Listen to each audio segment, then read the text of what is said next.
तो hello friend, women Australian cricket team गोटे नुआ रेकर्ड आउ थे स्थापित करिछि।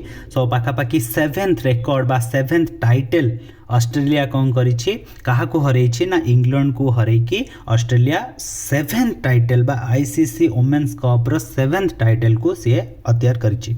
ओके, सो यदि आम देखा ये इंपोर्टाट कौन रोचे ना इंपोर्टाट रोचे जे मैन ऑफ द मैच किए थे ना मैन ऑफ द मैच आमर थिले किए ना बेथ मुनी।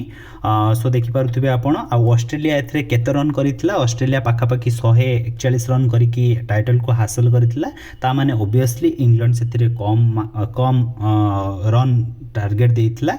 तो स्पेसिफिकली आम यदि कहबा 138 रन टार्गेट देइथिला 20 ओवर इंग्लैंड आउ ताकू 17.3 बॉल रे 141 रन करी ऑस्ट्रेलिया से मैचटा को जीति नेथिला आउ तार 7th टाइटल को अख्तियार करिथिला। So thank you.